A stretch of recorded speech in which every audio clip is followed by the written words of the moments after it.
Austin speaking. Welcome to Australia. What if you were okay just the way you were and there's more? Opposed to, I'm not okay and I will be okay when I get the gig, when I get the award, when I get the accolade. Because if you're doing that, I'll be okay when, then you're forming a relationship to dissatisfaction all the way through. So when you get the award, it won't satisfy you because you've built up so much dissatisfaction. You go, oh, who cares? And a lot of artists go through, I'll be okay when. As we continue our journey in the land of Oz, we stop by to chat with Dean Carey, the founder and director of the acclaimed Actors Centre Australia. With more than 35 years of experience in the acting industry, Dean brings a wealth of knowledge on the financial challenges that artists encounter. Dean understands the complexities artists face when it comes to managing their money. In this episode, we delve into the starving artist mindset and challenge the notion that artists must endure poverty to be considered great. Can artists pursue their passion and still make a living from it? Join us as we explore this fascinating topic.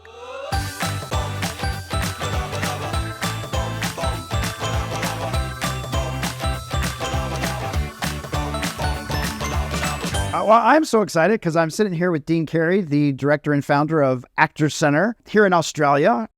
You opened the center when you were 27 years old. Yes. And so I'm wondering, what was the impetus to say at 27, yeah, I'm going to open this Actors Centre. I'm going to make a go with this. I know, it was a crazy thing. I began working professionally when I was 17 in TV. So I was already working for 10 years before that. But I studied at NIDA and then the drama school, one of the drama schools here, and then realized there was nothing after drama school. There was no open programs. There were no short courses. There was nothing. The actors went through their course and then either got work or didn't get work. There was nowhere to upskill, to call a community. And I went, and I love community. Community is one of my favorite things. So suddenly I went, well, let's find an old place. We found an 1880 old church in Surrey Hills, opened the doors, and away we went. At 27, you're opening that up. Was there still a desire to let me do some acting? Or no, I really, this is my calling.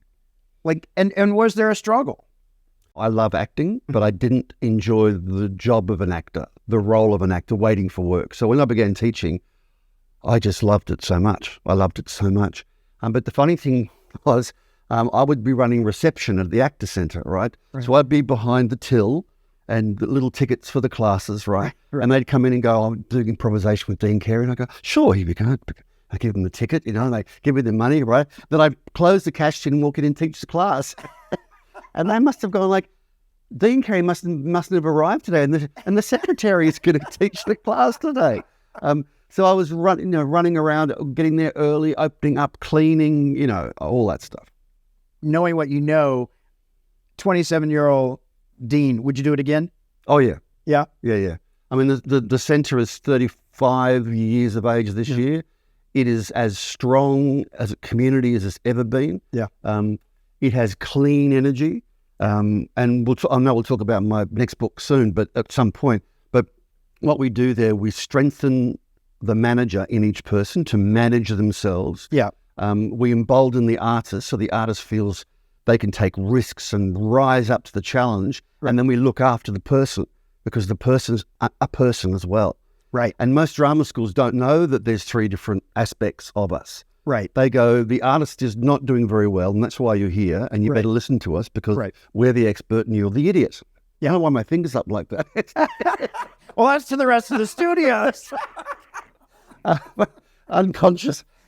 So, in a lot of schools I've taught at, and a lot of students I know have gone through really unhealthy cultures at certain schools. But the school has no idea it's unhealthy. They think they're being as tough as the industry is going to be, and they're going to start being tough now. And you go, well, what does that actually mean? What does that actually mean? So we look after the person feels like they're a part of the community, that we want them there.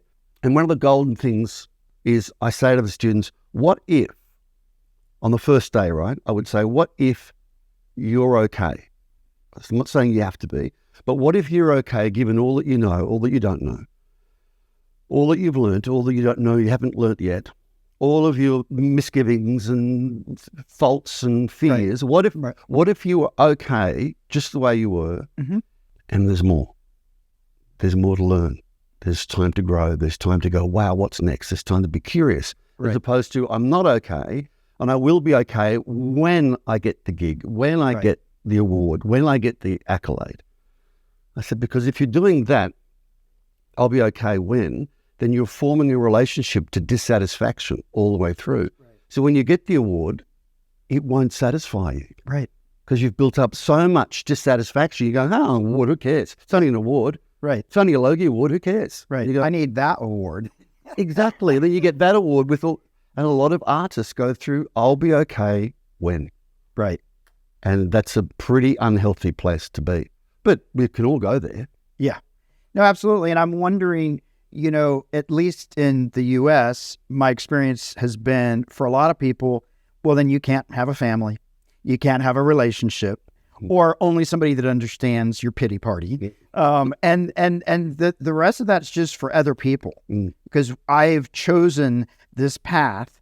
And there's also maybe that need, right? That I've got to struggle to get success. And maybe to what you're talking about, sort of that starving artist, like if I'm not starving, then my art isn't pure. That's right. I'm not on the right path. Right. Because I'm seeing other people in pain. So I should be in pain too. Right. Yeah, it's a very, the advice I used to give the third years graduates before they would enter the industry is what else do you love? You love acting, you love being in the industry. What else do you love? And what else, could that thing maybe get you some money? Do you love walking dogs? Do you love gardening? Do you love personal training?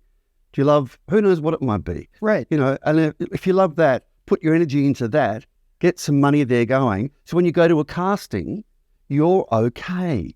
Right. You're not going to the casting like Oliver saying, please, sir, can I have some more? Right. So you're not in deficit. Yeah, and that's hard. I remember going to auditions and like, it's got to be this one. It's got to be this one. And a friend of mine said, look, every rejection is one step closer to a yes. But sometimes when you're getting those no's, it's terrifying. And if you're relying on that, if that's your only source of income, I got to book this gig. And there's 100 other people that got to book this gig. And there's only one role. It's tough. Well, it's tough walking into the waiting room and seeing 8 people who look like you. Right. And look better than how you think you look. And you'll go, well, he's going to get it, obviously. Right. Or somebody else walks in. Oh, he's going to get it for sure. Because he's taller than me, sharper than me, whatever. It's an awful, I suppose I should say it now, the manager, artist, person thing. Yeah. The manager is the robust, logical, organized, rational, and the manager has your back. Right.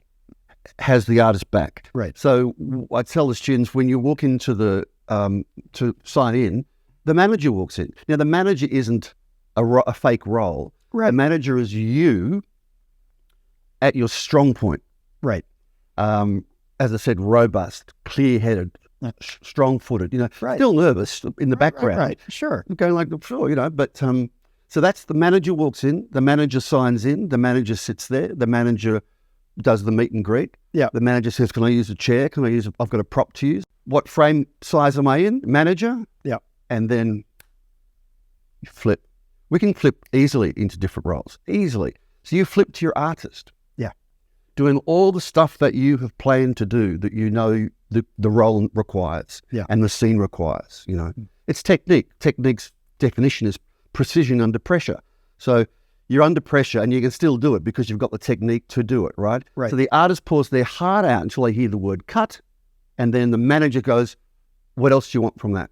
Right. What else can my artist give you for that? You mean more tears? Great, we'll do that. Flick. And then that's how it works. And you walk out as the manager. Now, at some point, you might sob down the alleyway going, I really want this job.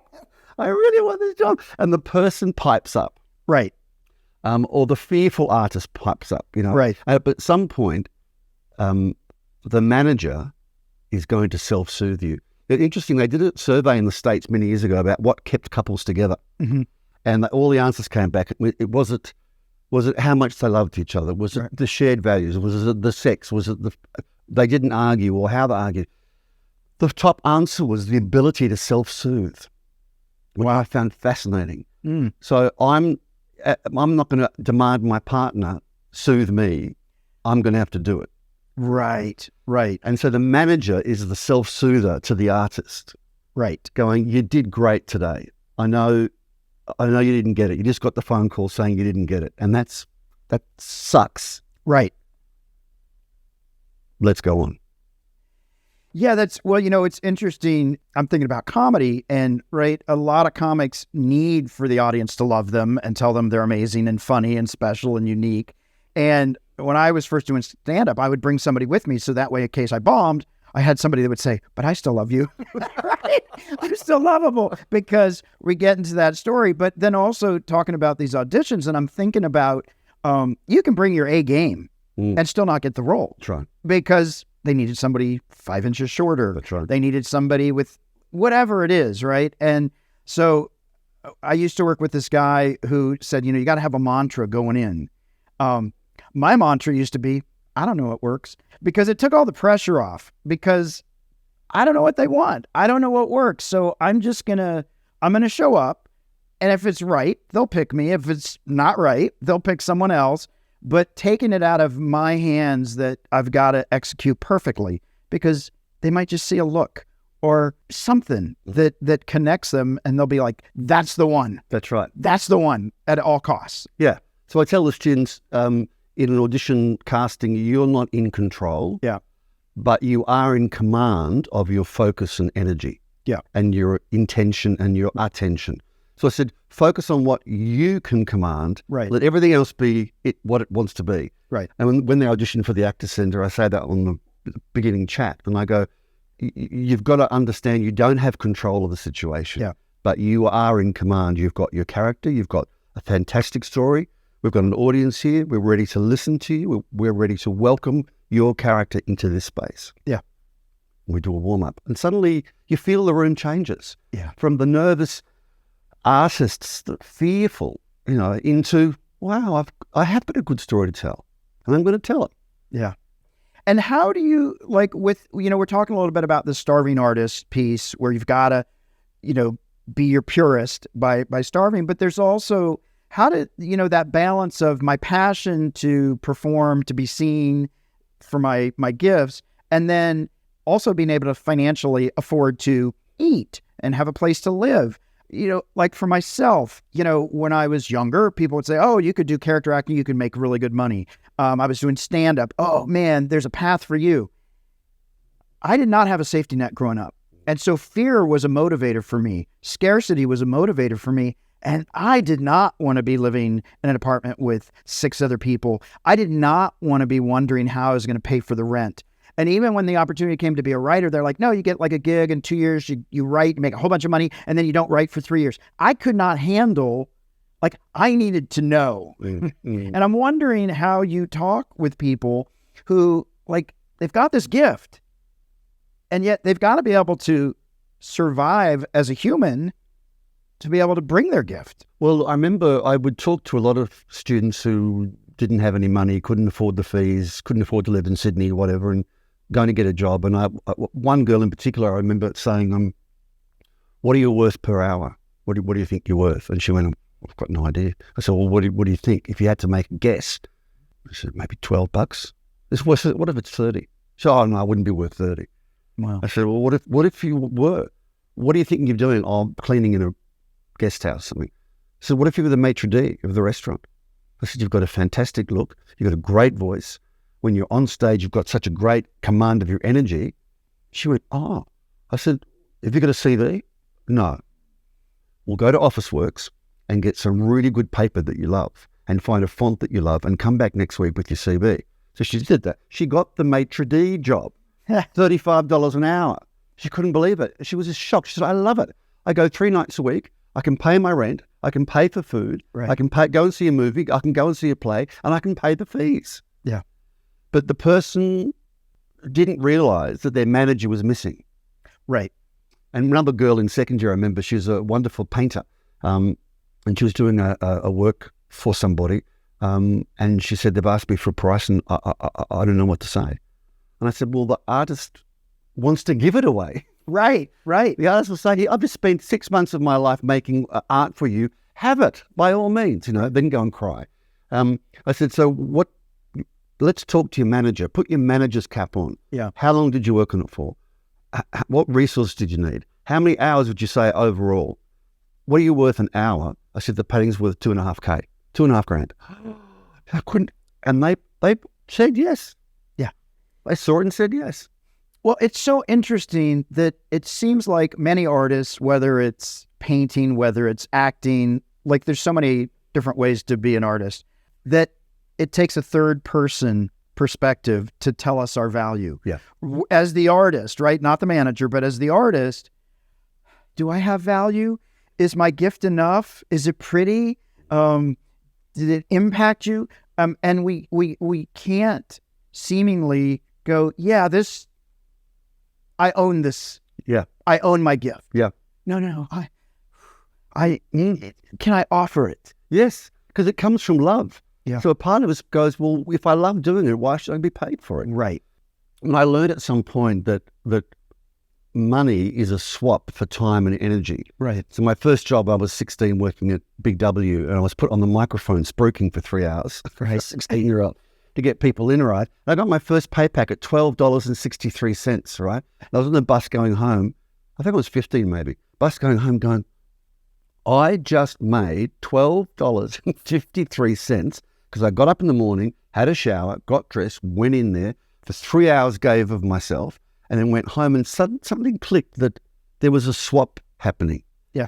It wasn't me volunteering my time and then being grateful that I was acknowledged for it. There was a swap, and there's agency in that swap. Right. With a lot of actors don't sort of get that sense of agency. Yeah. No, absolutely. And did you, growing up, have a sense of money and self-worth? Like, what was it like for little Dean growing up in a family? Did your parents talk to you about money and gave you security? Like, what was that like? What was your story? I grew up with the context that money was hard to come by, really hard to come by. Yeah. And my dad's parents were very wealthy. I don't know how, but they were.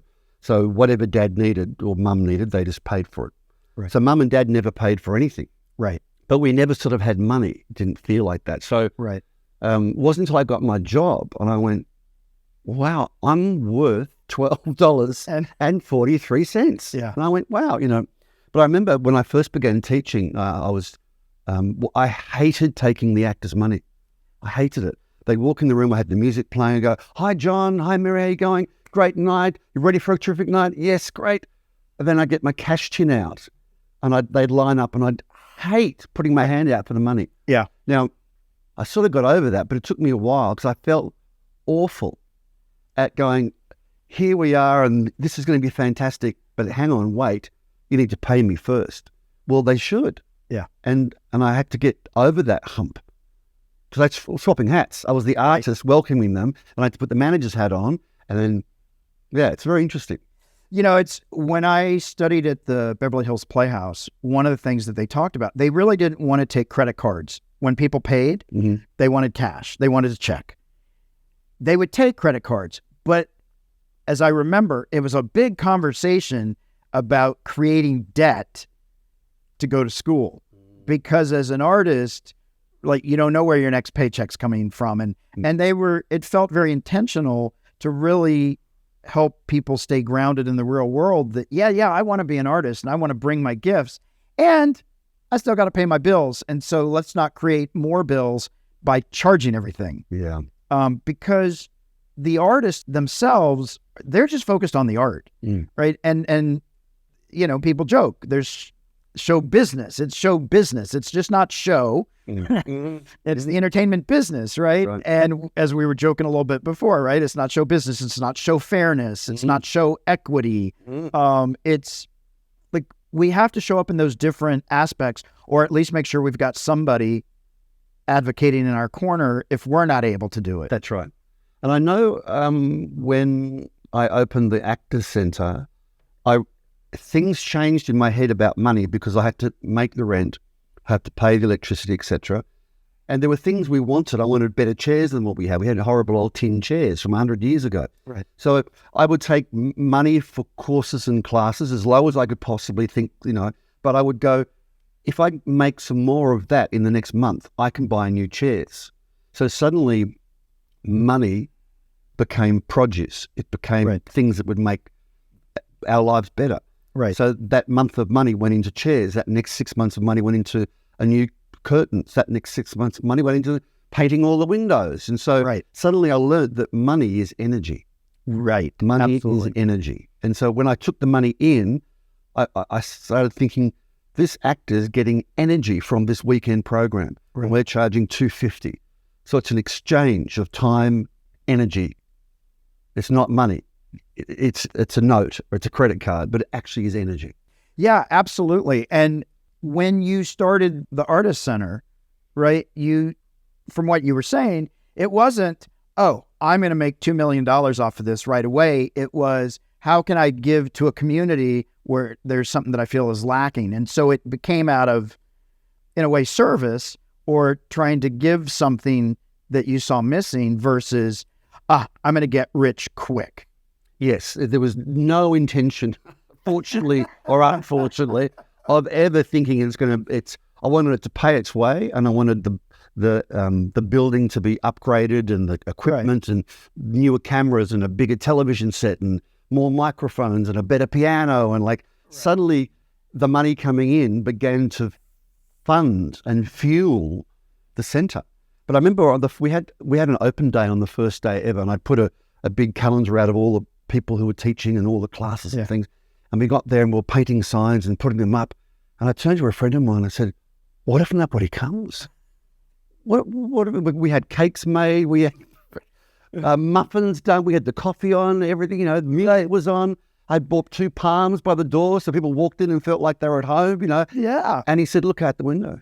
And I went across and there was a queue of people stretched across the courtyard. Wow. Because they wanted a home. They wanted to feel like the tribe had somewhere to come, and they loved it. And they still love it 35 years later, I hope. Yeah. Well, when you talk about community, it does, that feels so important. Being at the Comedy Store, Mitzi made the Comedy Store a place for the misfits, right? Comics are misfits. They're the lowest of the lowest. They're way below actors in terms of personal stuff that they got to work through, right? And God bless them because they make us laugh. But Mitzi, it was all about creating this artist colony so that people had a place to go and find similar like-minded people that just wanted to bring their gifts and bring their artistry. And so I think community, I don't think we give it enough credit or credence. Yep. And I know now there's more about finding your tribe and stuff. And I think we're starting to go back to the roots of some of the indigenous people and the other folks that understood the value and the need for community. Yeah. Well, community is common unity. It's a lovely joining of those two words, and people get that when they're doing a show, and the show finishes. I mean, when I finish directing a show, and I'm often always the last person out, I stand there and look at the stage. It's now empty, and the dressing rooms are now empty, and that show's gone. Yeah. Gone. Luckily, I can come back on the next day and teach and direct a new show. But if that was it and I was walking away to nothing, that's why I say to the graduates, find something you love second to acting, or maybe even equal, but second to acting that you can make some money off.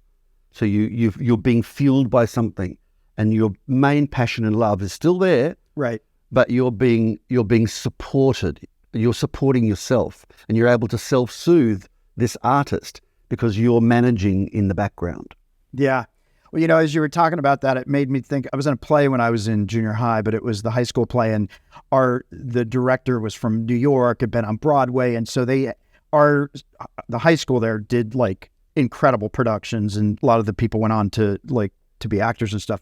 But I was in this play, The King and I, and I think it ran for 4 weeks, but it was 6 months or 5 months of rehearsal and stuff. And I remember because my childhood was good and bad. It wasn't the best. And that was a place I got to escape. And when that play was over, I felt such a loss. That was a place where I got to thrive. I got to be seen. I was I had a role. And I think in the real world, I didn't know what my role was. And so it just was gone. Whereas the director and the people with the stage, they get to see new things coming in. But as an actor, I didn't know where my next gig was going to come that was going to fulfill me. And I think I got so caught up in that in a way because I didn't want to deal with the reality. I didn't want to be the manager or the person. I just wanted to be, I just wanted to escape. There is a cliff you fall off when a show finishes for a lot of people. I mean, I remember at school, I was bullied a lot at school, really badly. I was overweight. I had a lisp. I didn't feel I fitted in. I was a loner in the schoolyard, often assaulted, really, by a lot of the boys and the staff, the seniors. Unfortunately. The sisters were so cruel that I went to the brothers, and they were even crueler. And then finally, we were offered you could do sport on the Wednesday afternoon, or you could do drama. And I just went, well, I can't do sport because I just get knocked down and trampled, So drama sounds good. And I used to love drama. I used to love TV and all the afternoon TV shows. So I'd escape, So in my first class, I sat on the ground and a female teacher walked in, Maureen Stewart, and said, I look forward to working with you all and welcome. And I went, I'm sorry? Okay, there's no blackboard, whiteboard, chairs, there's no strap. We're on the floor. And that was when I fell head over heels in love with what acting can do and what it's for, and how it can move an audience. I was an usher for many years. And I still say to this day, I think a lot of people have their most meaningful experiences in the cinema. Yeah, for sure. I'd see people walking down the aisle sobbing after One Flew Over the Cuckoo's Nest or whatever the film it was. Yeah. And I'd go, I bet you don't have that reaction at home. Right. Or never let that out to your girlfriend or your wife. But in that darkened cinema, you could. And I went, wow, what an amazing thing we're doing. Holding a mirror up to human nature. Yeah. And for the audience to sit there with nothing to do but to watch the good, the bad, and the ugly of what we are. Well, it's a safe space in a way, right? To see the horrors of humanity and the beauty of humanity, like the pain, the suffering, all of it. We can laugh, we can cry, and in the dark. Yes. And we can have all those emotions that we wouldn't I wasn't crying. Yeah. It was okay. It was okay. I mean, my wife and I watched Lion, the movie Lion. Yeah. We finished it and a box of tissues each. And then I just said, we'd have to watch it again. And she said, we'll just press play and watch it again. And I spoke to the students the next day and I said, the crew and cast worked for I don't know how many months and put their blood, sweat and tears and love and passion and sense of wonder. I wonder what could happen with this film. I wonder what could happen with this scene. I wonder what could happen with this atmosphere behind the scene. And they package it for it to play all around the world and to be a transformative experience for strangers that we'll never meet. Right. It's quite amazing. I said when we do a show, unless your mother's in the audience or next door neighbour, we don't know them. Right. But we're putting everything into it to give them an experience that's worth their time, effort and money. I interviewed Ian McKellen a number of years ago and he said to me, people, it takes a lot for someone to get to the theatre. He said they've got to buy their tickets, they've got to get car parks, they've got to get babysitting, they've got to have dinner around somewhere, there's drinks at intervals, blah, blah, blah. And he lowered his glasses and looked at me and said, the least we can do is our best. And I went, and I dropped him off that night for his show at Waiting for Godot, and he got out of my car, put his backpack on, the Actor Centre backpack I bought him, waved to me, put his scarf on, disappeared amongst all the tourists. And I thought, you're going to go on stage and do a 3.5-hour show where you're the driving force of it. You're, what was he then, 78 probably? Yeah. The least we can do is our best. And I went, I'll never forget that, ever. Yeah, it's so true. I mean, in comedy, comics will get mad at the audience, and I've said the same thing. They paid for a babysitter. They just bought 2 drinks, at least. Yeah. They've gone to all this trouble. It's not their responsibility to make us feel good about ourselves. That's right. Right? And they just came out to have a night of, escape. They're not looking for, hey, I hope that guy on stage needs me to make him feel good. Yeah. They're I'm off the clock. Yeah. And I tell the students, I said, the people, unless they've been dragged and hounded into the theatre or the comedy store, which is probably not the case, they've already bought the ticket. Right. They're on the ride. They're ready. They're ready. So you bring your readiness to theirs and it's a match. Yeah. You're not trying to live up to something or win them over. They're already there. Yeah. How do you deal with people like, there's like, I've had this happen to me. I saw some guys that I had been doing some comedy with at coffee houses, and they said, "Oh, I haven't seen you in a while." I said, "Oh, I'm performing at the Comedy Store, and I'm doing this." "Oh, you're a sellout. Oh, you're a sellout. You're at a commercial venue." And there are actors that like, "Oh, now you're doing, you're doing the silly show." I like to make fun of 911. But like you're not, you're Angela Bassett. How come you're not doing this stuff? Like, where's that line of, artistic integrity or selling out, or now you're not really an artist anymore because you're doing really well. And so you've gone commercial. You've commoditized your activity. Yes. Yeah. That's so true. I think isn't that Bill Murray's character in Tootsie when he's sitting around? He's going, "We're doing off something somewhere in a shed. 3 people will come. We hope to leave during the show." And we'll make no money and we'll come home starving and cold. Right. But we will have done it. And you go, what? No. No. I mean, as you said before, show business. Right. And you've got to get work where you can and learn new skills. I mean, one of the things I do at Actor Centre, which is we call it best thing, next thing. Mm-hmm. So we go, so a student will finish working on the stage and I'll go, their monologue, and I'll go, "What was the best thing about that for you?" Now, they could just go like, "Oh, make something up." Well, it can't be. It's got to be, and they might say that, "Well, the best thing was like, I actually got up because I was quite scared. Yeah. So I'm up here." I said, "Great." So the best thing for me also was the fact that you got up, because I knew last week you were sort of hoping not to get to you. And I said, the fact that you're up there is terrific. So what's next? Trust the character a bit more? I said, yeah. Hamlet, or whoever it is, got fantastic ideas. Share them with us. Let's go. Now that's a 30-second conversation. Right. But it soothes, strengthens, cares for, and makes you curious about what's next. And my best thing can't be, my best thing is, I can't make it up. It's got to be authentic. Yeah. But that 30-second communication is such high-quality communication, right, that what happens with the character next is also high quality. I say to the students, when you go for an audition, what was the best thing? And when you walk out, what was the best thing? I remembered their names. Great. Next thing, get there earlier. I panicked. I parked, ran. Get there earlier. Get there early. Yeah. So you go, great. Learned something, and I got their names right. So you got 2 things to take away. Right.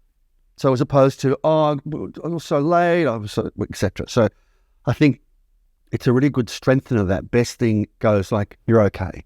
Yeah. You're okay. Next thing, get there early. Good idea. Yeah. Yeah, and I think, as you're talking about that, it's whether it's an audition, whether it's a commercial, whether it's a movie, it's my next gig, right? It's paying for things. I remember this episode, I watched the first couple seasons of Glee, or Fame. Oh, it's Fame. And I loved all that stuff, right? Because I got to escape. But I remember there was a teacher coming in for just a temporary teaching, and all the kids were making fun of him because he did butter commercials or something, right?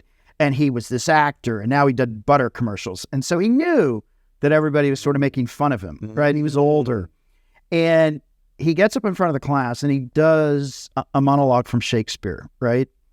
And the kids are like, but then he stops and he says, that butter commercial paid for my family, paid for my house. Yeah, he knew it was a butter commercial. He knew it wasn't Shakespeare, but he also understood the piece about show business, and that he wasn't better than his next role. He was just open to what came his way. And sometimes what comes our way isn't exactly the choice we would have made, but it's an opportunity that's coming. Are we going to let it pass us by, or are we going to take the opportunity and seize it? That's right. I remember years ago, I was going for an audition for a physical comedy commercial for a bank. Now, I love physical comedy. I always have pratfalls and all that stuff. So there has no lines in it at all. And I went like, I'm up for it. And he said, can you fall off a roof? And I went, okay. I got to the table and fell off the roof. Can you do this? Yeah. Got the commercial, $27,000. Now, $27,000 back then was like $250,000 now. Yeah, exactly. I was like going, oh my gosh. Then it rolled over the next year. Mm-hmm. Then it went onto the drive-in movies as an advert and a commercial. I got more money then. Then it went billboards because the commercial was so successful, Yeah. I made that money went into the bank. Yeah. And for the first time I went, holy hell, this is really good. Right. It's really good. You know, and it bought things. I think it bought the down payment on my first apartment. Yeah. From that commercial. Not bad. Yeah. Not bad. What do you tell the students like that are coming out here?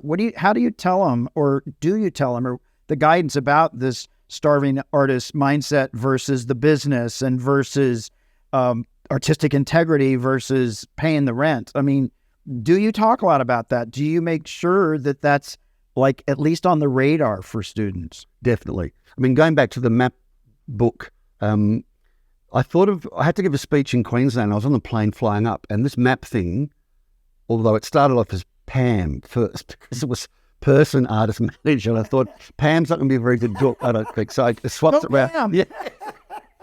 I swapped it to map.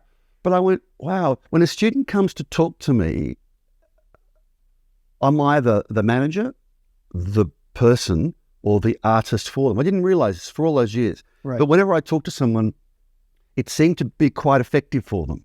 It helped them. So I didn't realize, like, when a girl comes in and said, look, I've left Perth and I've lost my friends and my boyfriend's over there and it's tricky, and, you know, I'm not the manager going, well, you're lucky to be here, get back to class. Right. What are you doing with me now? Right. Like, come on, we've got bigger problems to fry than this. So I go, yeah, Perth's you're a long way away. That must be really hard. And we sit there with that. So I'm playing person to person with them. Right. And at some point in that conversation, I might go, what about you organise a Skype call with your mum and dad once a week? Like, could something regular, some ritual thing? And she went, oh, maybe. So I'm easing her from the person in pain who's been listened to into a bit of a, how might we look at this differently or manage it?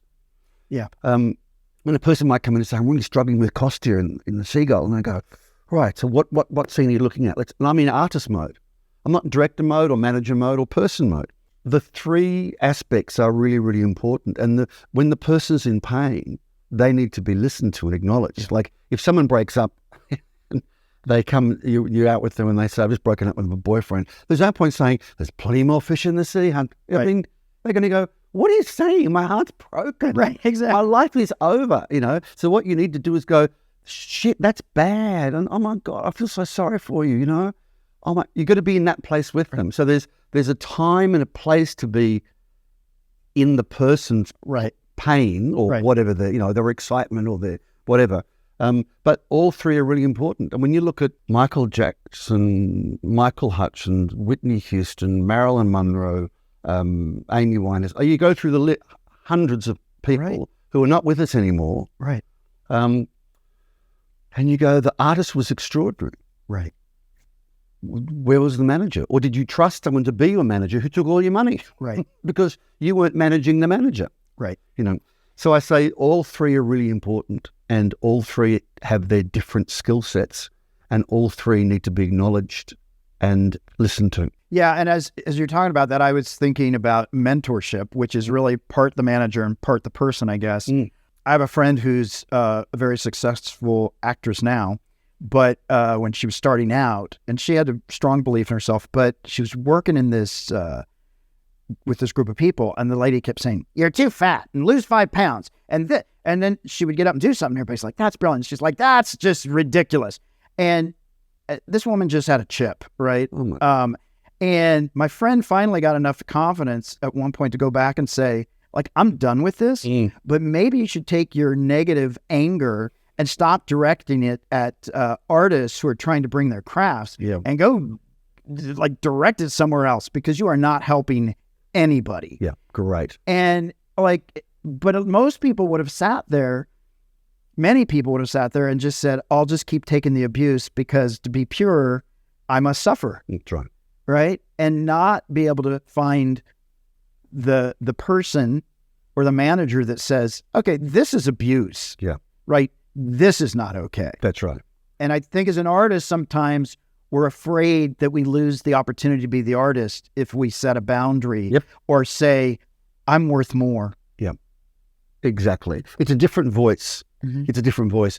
I know there was a friend of mine in the cast, and the cast were very unhappy with money or something, and he went to talk to the producers about it, and he went in as the manager, and he got the deal done. Yeah. He got their per diems put up, or they got better accommodation, whatever it was. But he went there and put the case forward as the manager, because if he'd sent one of the artists in, it would have ended badly, really badly. Well, one thing I should say is at Actors Centre, and when I say this when I'm giving talks, some people get really angry at me. But I say we don't use the person's personal life in anything we do on stage. Right. Nothing. Doesn't mean they won't reference it on stage. Right. Doesn't mean they go, look, I know a bit about this, I've gone through it. Great. It may help the context.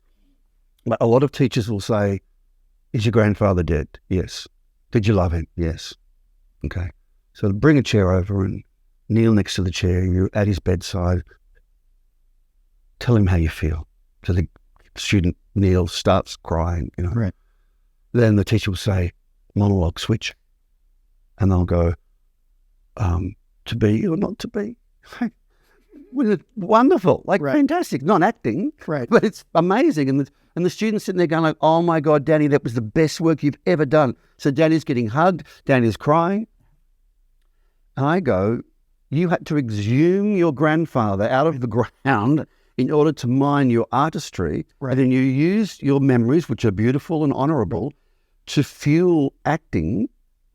So what we do at Actors Centre, we use our universal understanding, Right. not our personal. So we would never say to someone in class, did you love your grandmother? Did you have a breakup? Have you had your heart broken? No, we'll say, we're looking at heartbreak in the scene. Right.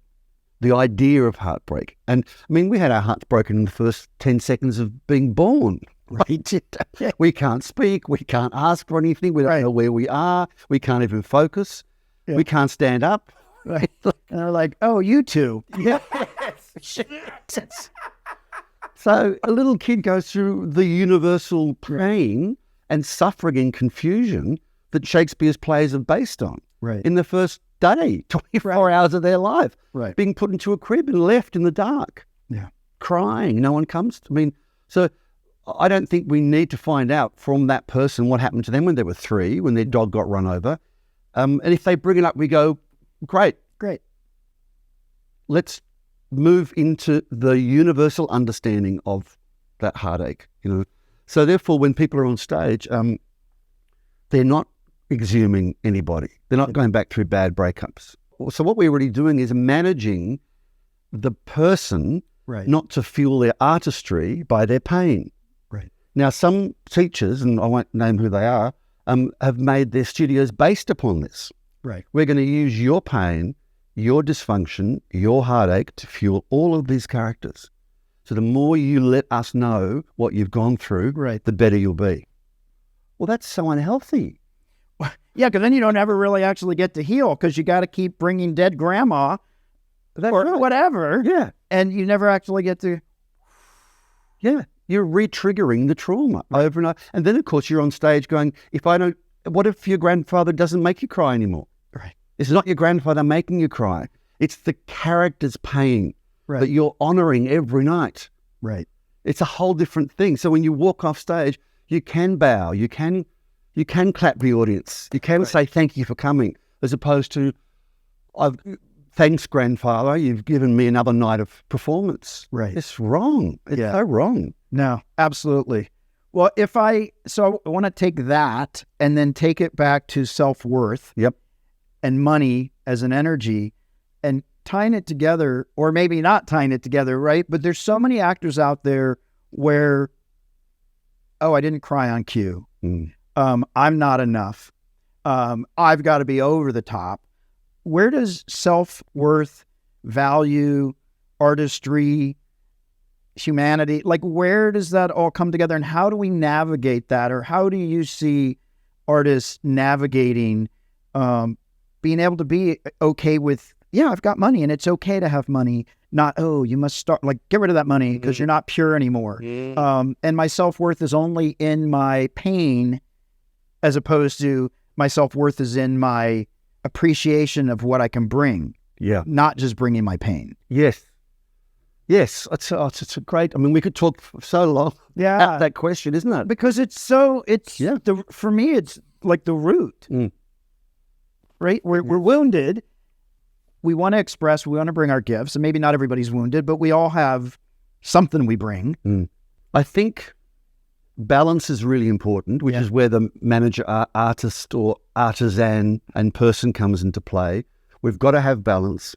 How many actors do I know that finally got a gig, made $10,000 and blew it in the first month? Right. Because they go like, well, I've been starving for so long. I'm now going to fuel myself with whatever it is, drugs, alcohol, food, fancy trip overs, whatever it might be, and the money's gone. Right. So the artist is not responsible sometimes for being able to make good decisions. Right. Whereas the manager is a champion of the artist. Right. And looking after the person, saying, you just made 10K, you're going to blow 2 of it. Knock yourself out. Right. It's like opening night. Everyone's there. They love the show. The party is in full swing. The party costs $25,000 just to put on. Everyone's loving it. Everyone's dressed up. It gets to 1 o'clock in the morning. The manager taps the artist on the shoulder and says, matinee tomorrow. Because the artist will be there till 5 o'clock. Right. Licking the bottom of the punch bowl. Right. Yeah, absolutely. I had a ball. It was fantastic. Where's everyone gone? Yeah. Yeah. So we've got to manage ourselves and look after ourselves. I did a lot of work on myself because I carried a lot of pain through various things across my life. And it was important that the money I made as an actor, I put into some therapy. So I was healing my person along the way. I was teaching and making money because I loved it so much. The acting thing came and went and then suddenly went, I remember taking actor off my CV and going, this is terrible. This is terrifying. Right. My whole job, that's who I thought I was. And I went, director, teacher, writer. I remember my very famous agent in Sydney said to me, you can't be a teacher and an actor. You can't. She said, you can't. You just choose one of them. And I went, but I'm doing both. I love both. She said, well, you can't. I said, well, I sort of am. I sort of am. And I will. And I did, This idea that we've got to somehow fit into a very narrow lane. Right. And that's our lane. And you go, well, like when I say to people in the map thing, I say, when are you a great manager? And they go, oh, when I've got to wash the dogs. Oh, really? Yeah, I'm really good. I'm really good with them. My energy is clean. When are you a great manager? I'm running a bar. I love running the bar, and everyone respects me and I respect them and get them going. Okay, right. So can that person who goes to run the bar do your tax? Oh, no, I couldn't do my tax. Right. Not possible. You go, but you are the manager. So borrow that skill set over into this context. You can. You give yourself permission to do that. But they've got this, I'm that over there and then this over here. Right. And I go, you're already doing it. So why don't you help this person out? Right. And they go, oh my God, yeah. And some people came back to me the week after and say, I did my tax. Like I hadn't done it for 3 years. I did my tax, all 3 years of it. And you go, well, do you feel better? Yeah. It's energy. It's energy. You deserve to do your tax. Not this whipping, I'm an artist, I'm right brain, I can't do it. Right. Of course you can. We can switch. And you're allowed to borrow skill sets from one domain into another. Yeah, absolutely. And if okay, there are certain things, because I do get this a lot from my artists, I'm right brain. So I'm going to talk to you for 3 minutes about money and then I'm going to turn off. Yeah, right. And I'm like, okay, I have 3 minutes. And I'm like, go. And then because I got 3 minutes and then I see it. They're like, yep. Window closed. Yeah. Even if there are things that you aren't good at, if you at least know yourself, right? As an artist, it's so important to know ourselves to be able to say, yep, this is a strong suit. This is where I'm pretty good. And you know what? Here at the moment is not where I'm great. So let me bring in another person. Let me bring in my support, my mentors, my community to help me in those places where I need a little lift. I need a little help. Yeah. It doesn't make us less than if we know ourselves. It doesn't make us less than to know where we need to ask for help. Exactly. And I think that that the question you asked, it's about self-reflection, I think. The more we can reflect on what we are good at when we fall over, what leads us to falling over. Right. how good do we feel when we get it done? Yeah. So begin with the end in mind. Yeah. That's always a good thing. Like, when I used to hate doing my tax, but I go, okay, by 5 o'clock today, I will have all these receipts done. I will have my tax done. It'll be off the plate. And sometimes I do it before 5 o'clock. It'll be 2 o'clock in the afternoon. I go, I thought it should take me hours. Because the end feeling I started with, which is I'm going to feel so good when this is done. See the end, right? See what we're going to become, be it. I'm going to finish my taxes. Yeah. I'm going to get this role, whatever it might be. Yeah. And that other quote, do the thing and you'll get the energy to do the thing. Yeah. And like some people will sit there and go, oh, I've got to go to the gym. I'm going to go to the gym. I don't feel like going to the gym. I'm going to go to the gym. Their gym bag's right there. They go, I'm going to the gym. That's at 10 o'clock in the morning. By 2 o'clock in the afternoon, they still don't want to go to the gym. And then at some point they go, I'm going to the gym. Pick up the bag. They come back in 2 hours and go, I feel great. Yeah. Why did I pontificate for 5 hours about going to the gym? So do the thing and you'll get the energy to do the thing. Yeah. I love it. And there's something about you're in command of your energy and your focus. I did a pilot for a new talk show. I was the host called On Stage Tonight. And I had a live cross to an actor in New York on Broadway at a certain time, right? I had 3 guests coming. I had a band.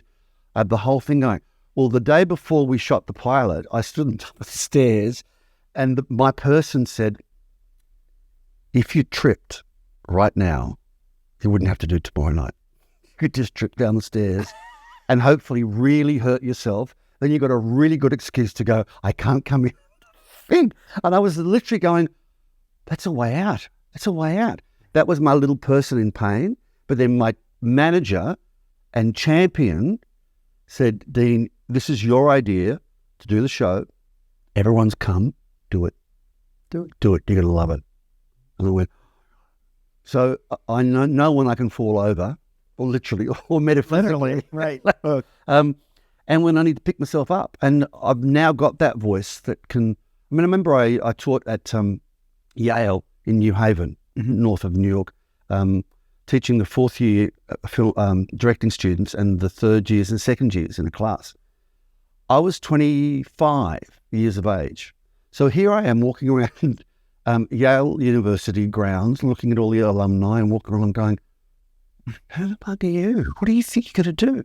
But I love teaching so much, right? So I put the music on and got ready. They looked in the door going, what's this music pumping, funky music? I said, come on in. And we had the best class. Yeah.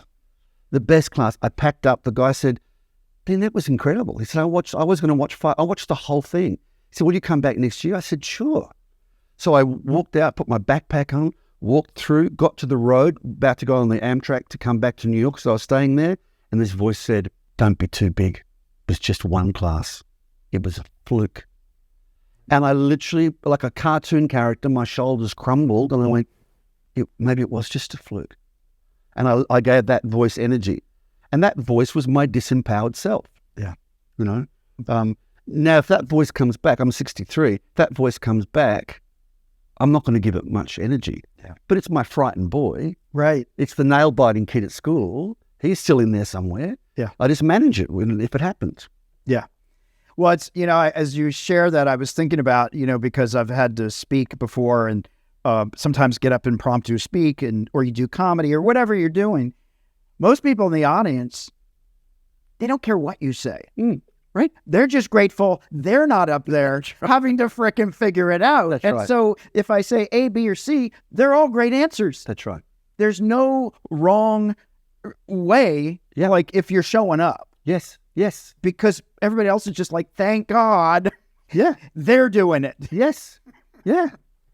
Yeah. And it's so interesting how we can get in our own way. But that self-reflection is probably the most powerful tool to go, okay, Dean, where are we at? What's happening now? But I think it goes back to balance. So, Dean, we're at the Fast Five, and we are going to shift up the energy just a bit. Great. The Fast Five is brought to you by The Money Nerve. If you want to have a healthier relationship with money or you want to explore your relationship with money, you can go to our free quiz at testyournerve.com. Great. Right? Because we all have a money story. Yeah, and we want that relationship to be really good. We do. And stories have a cost. And sometimes it's something we want to pay for, and sometimes it's costing us our life or our passion. And so we got to know our stories. Yeah. So What I love about that too is I remember hearing one person say once that we've already paid the price. Right. We don't have to pay twice Right. to shift. So rather than going like I've been doing this all of my life and it's cost me you've paid the price. Right. Don't pay for it anymore. Yeah. Done. Switch. Move on. Yeah. Love it. Love it. Love it. Well, here we're gonna switch and we're just gonna have a little fun. Let's see where it takes us. All right. So, what is the last thing you bought that made you feel like a millionaire? Oh, I bought a Darth Vader helmet yesterday, which actually fits me, and I put it on in my games room yesterday and walked around with the breathing thing happening, and I was going, and I felt amazing. With a vest. That's awesome. I remember the first Star Wars movie, and they didn't have, you couldn't watch it again and again. So I went to the movie theater like 14 times. I was like, and I just, Yeah. that was the movie. Yeah, it was. I was an usher, 1977.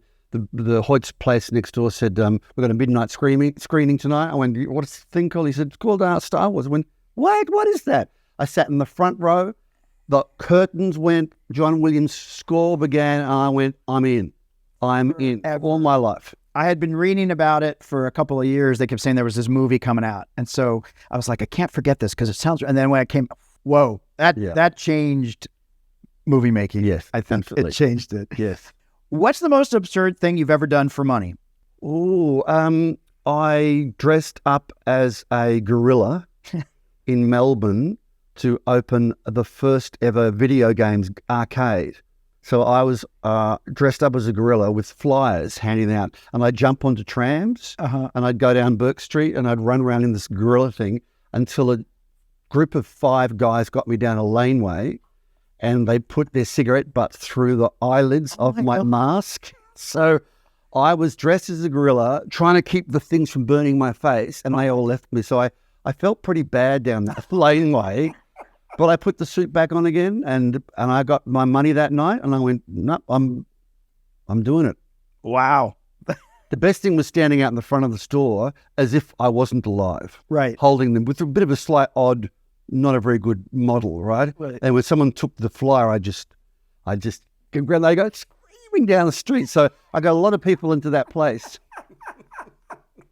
Yeah, I don't like to be scared. So when those people pop out of bushes, I sometimes accidentally hit them because it's a reaction. Yeah, I freak out. Yes. Yeah, you're in fight or flight. Yeah, don't scare me. I might hit you. What's your favorite way to celebrate a financial win? Would probably be buying something from the games room, because I love not toys. I'm talking about design. Yeah. Costumes, masks. I mean, I love all that artistry that goes on with all that. Yeah. So I've built up quite a collection over the years with tall figures, and I've got 35 light sources in this large space at my home, and I love it. So it probably goes into something like that, or it might be a great meal out. But whatever it is, it fuels me. Yeah. It makes me feel good. I wouldn't go on a binge with alcohol, or I wouldn't. Right. It wouldn't drugs, or I wouldn't do that. It would be something that would fuel me.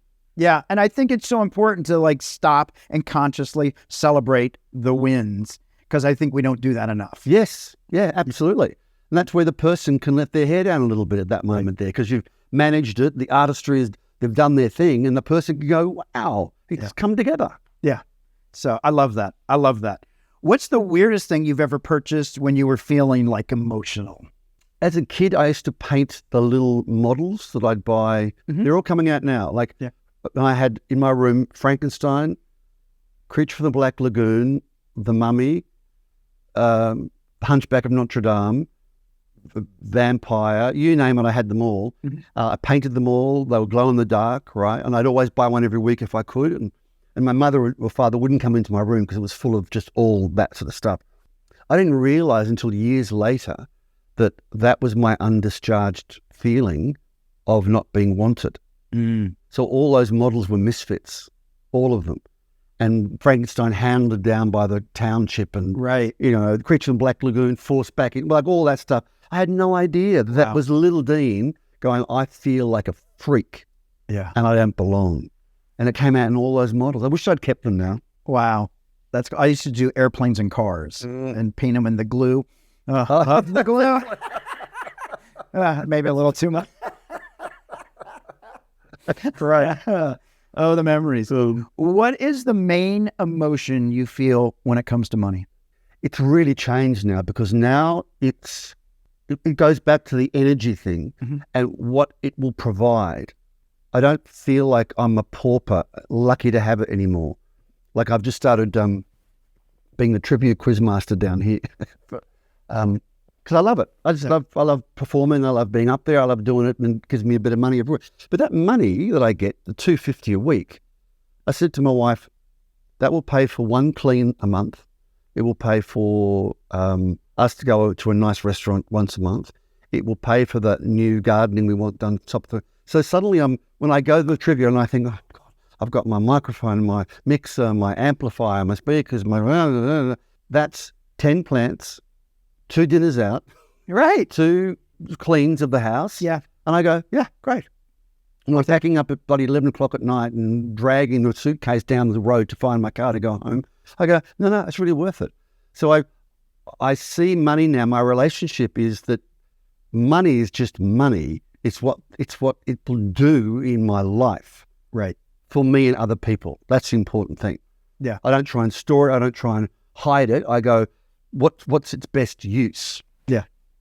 And they asked me recently whether I wanted to raise or for the trivia thing. And I found myself going, a little part of me wanted to say yes, but I went, no, I'm comfortable for the moment.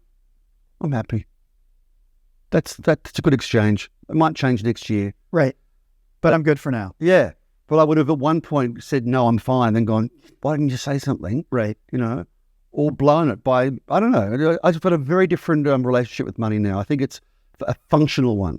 It was dysfunctional before. Sure. It was passive aggressive before. Right. Yeah. A codependent relationship. For sure. But I think, it's very different now. And I never thought that would happen. Yeah. I thought I'd always be in a deficit position. Right. And just lucky that some comes along. Yeah. But not anymore. Yeah. And many of us do that. Many of us. Yeah. If probably not most. Or the M&M spot, the sweet spot, money and motivation. Can you give us a practical tip or a piece of wealth wisdom, something that's personally worked for you, whether it's for an artist, for anybody, like just something you've learned about money? I sometimes have bought something that represents something that I'm dealing with at the moment. And I don't know, or I've made a little, not an altar, but I've put something like my dog died recently, and that was a 16-year relationship that's just gone, And it wasn't until Bailey went that I went, 90% of my communication by day was to that dog. Right. So that entire frequency, 90% of my frequency died with the dog. Right. And I went, oh my God, I'm not saying, good girl, come on, we'll go for a walk. How about a bone? Let's go. I was mute. It was horrible. Yeah. So I bought something that reminded me of her from an antique store, and I put that on my dresser. And that's helped me deal with it. So whether that's an answer, well, I've certainly, I think, a visual thing that somehow you can relate to or that helps. I see the self-doubt. Like, no, was that the right answer? Is that the actor that's like, I was going, I suppose I want people to think that that's what they have to do. Is this what I did, I suppose?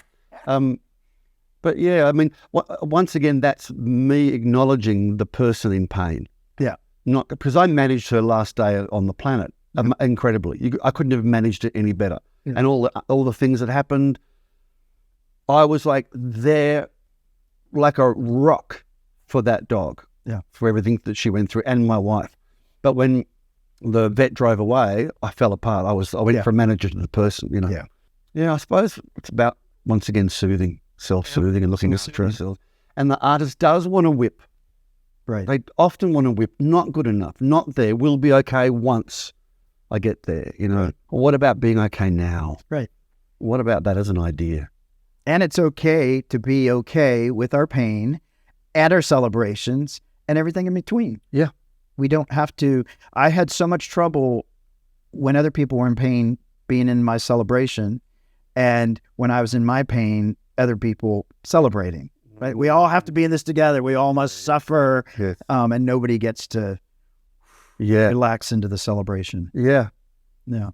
I think it comes back to balance again. I think everything we're talking about comes back to balance and self-reflection. Yeah, absolutely. You know, is this good for me or bad for me? Like, is this effective for me or not? Is this a high quality decision I'm making or not? You know, like if we can have that mirror up to ourselves and check in, because we're all growing, hopefully. I mean, Hopefully. we're either green and growing or ripe and rotting. Right. One or the other. Well, you know, it's interesting. I used to believe that everybody wanted to be the best version of themselves. Turns out they don't. Very disappointed. So I guess it was a little bit of a demand of mine that I thought, of course you want to be a better version. No, you know, a lot of people are comfortable. And They are. They are. And you know why? Because a lot of people would rather be right than happy. That's right. That's right.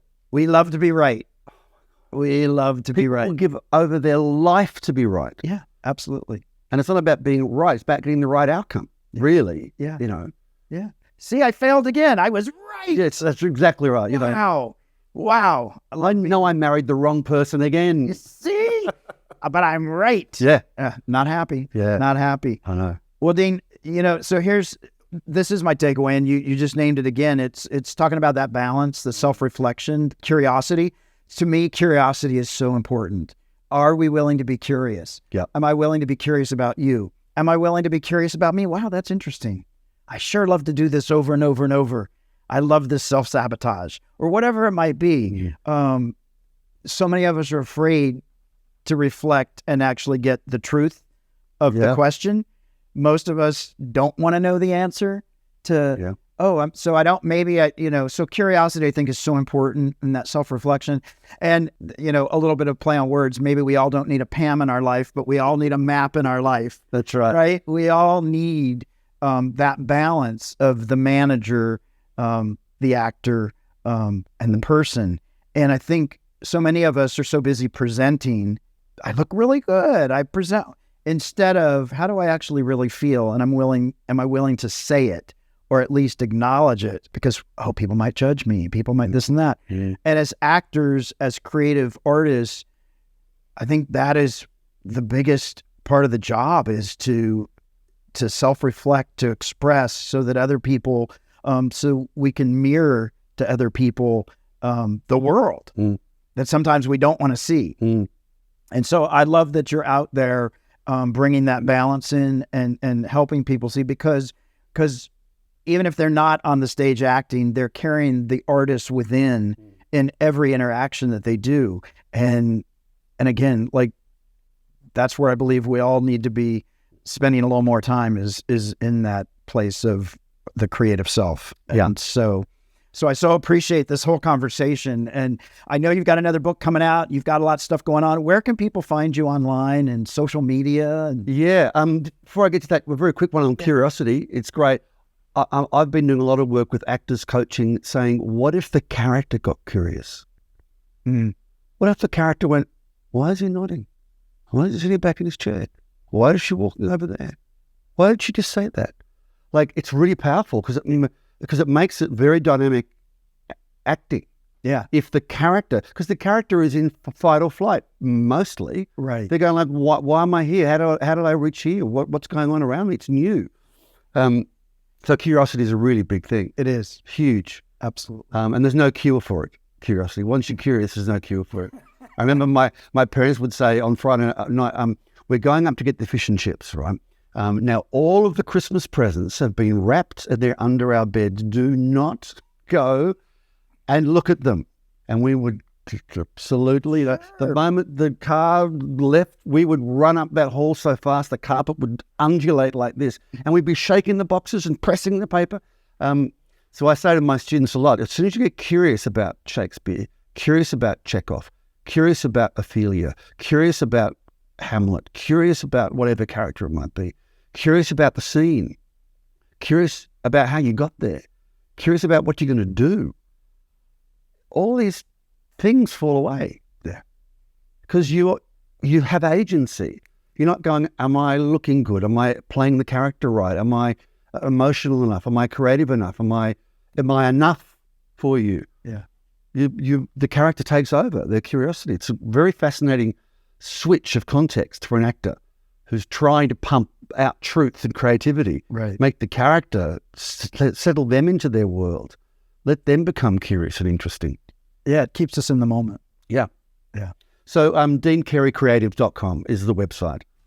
And my links will be available on there. And Awesome. after this conversation, I'm going to now finish my book, Pam, and take Pam to the world.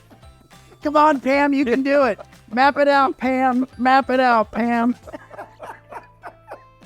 Yeah, I think you're onto something with map. Poor Pam. Sorry, Pam. Yeah, no, Pam took the backseat of the bus. Pam's, another day. Yeah. She'll be the next book.